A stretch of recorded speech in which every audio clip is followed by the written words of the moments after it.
to? Ty vole, co je tady? Za bordel, vole.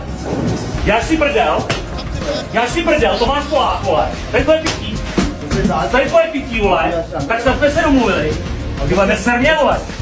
Ty jsi to máš Polák, ne? Ty vole, co děláš?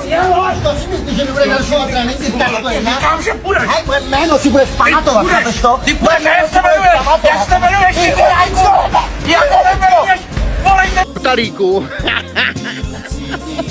Ty jsi normálně největší fanoušek Tommyho Poliho. A ještě jsi to nepřiznal. Jedeš, Polák je 0, Polák mě nezajímá. Mám jiný zápasy. Vyhraješ jeden pás, jeden nad soupeřem, bez trenéra, bez sponzorů a bez profi přípravy. A první, co uděláš, vemeš mikrofon a vyhlásíš mě před celou halou, že chceš Poláka. Kámo.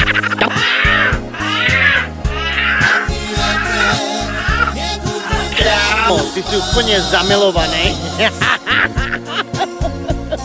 Ty mě máš v hlavě víc než své vlastní kombo. A nejlepší, jak hulákáš, Polák je buzeran.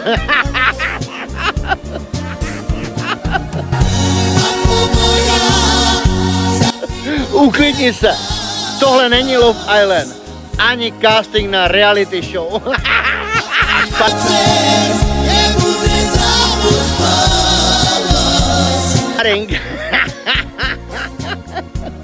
Kolikrát se z něho ukázat? 1, 2krát, 3krát a nic. Takže si to strhneme. Polák je 0, Polák tě prej nezajímá, Clash je podvod a pyramida byla fake. Ale jakmile ucítíš mikrofon, tak začneš křičet Polák!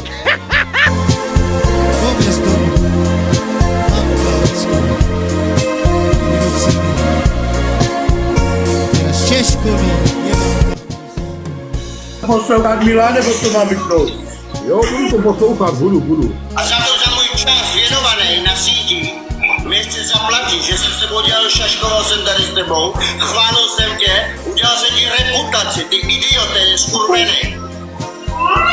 2krát jsem byl tělocvičně, udělal jsem ti velkou sledovanost. Kde jsou moje zásluhy? Vy skurvenci, běžte do gymu, běžte se ukázat, uvidíte, kolika budete platit. Proč nejdete ke Kravcovi? Co? Protože na to nemáte prachy. Podívejte, kolik lidí odešlo ode mě a nikde netrénuje. Jak to, že nikde netrénují ty kluci? Protože nemají money. Ještě jednou já uvidím nějaký video na mě. Sednu do auta a pojebu vás všechny.